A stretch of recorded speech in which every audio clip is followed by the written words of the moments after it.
Hi guys, today we are discussing a different topic in pharmacology, that is systemic pharmacology, and this is actually a topic from digestive system pharmacology or gastrointestinal pharmacology. Everybody knows that our salivary gland secretes saliva which enhances the bolus movement and which enhances the digestive activity.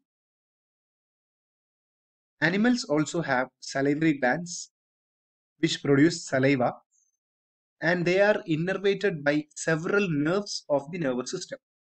For example, the glossopharyngeal nerve is mainly innervating the parotid gland, and the submandibular and other glands are innervated by facial nerve.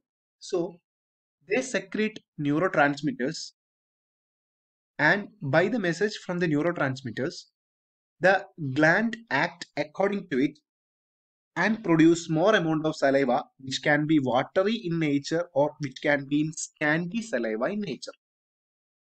That means water component will be very less, etc.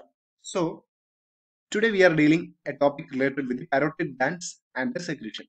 The topic is sialics and antisialics.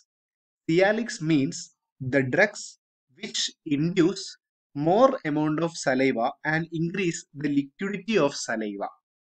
And antisialics are drugs which reduce the salivary secretion and also reduce the bronchial secretion. So we are moving to the sialics. Sialics are also called as sialagogues or salivary stimulants because they stimulate our salivary gland through receptors present on the salivary gland by the messages or the neurotransmitter molecules from the nervous system, that is cranial nerve, etc.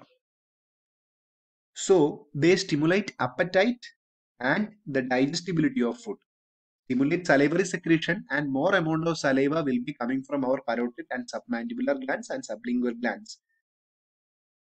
Actually, the main nervous system acting here is the glossopharyngeal nerve for parotid gland and the facial nerve for submandibular and sublingual gland.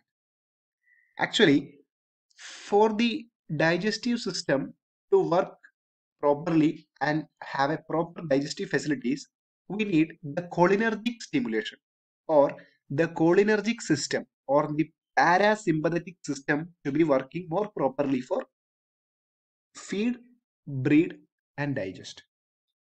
So, whenever the cholinergic system is acting on the salivary gland, they allow copious flow of saliva that contains more water and increase liquidity of saliva. And the very next system is the sympathetic system, which is activated on the flight and fight response.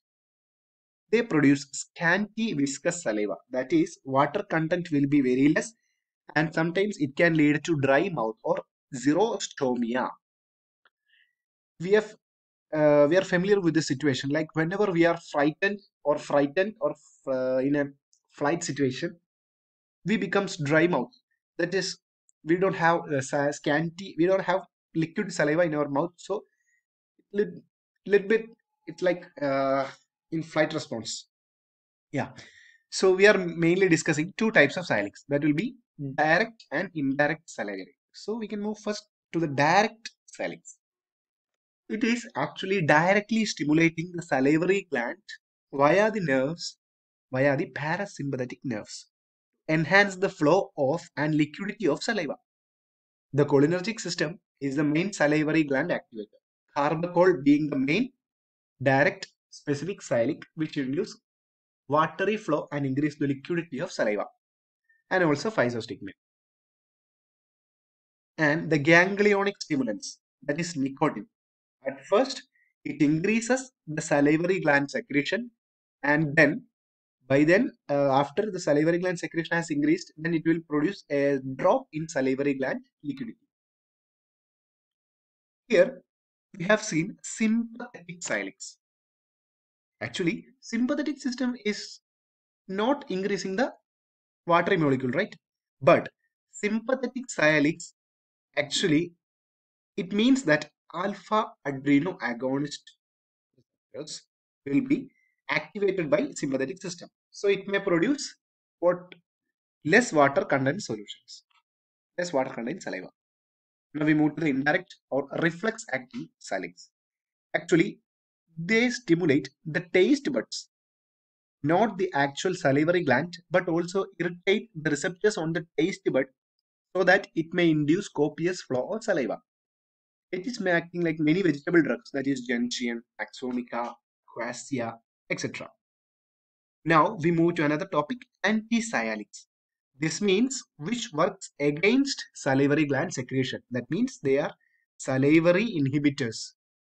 They inhibit the salivary gland from producing more amount of copious saliva, or they are also called as antisialagogues. So they diminish the flow of saliva.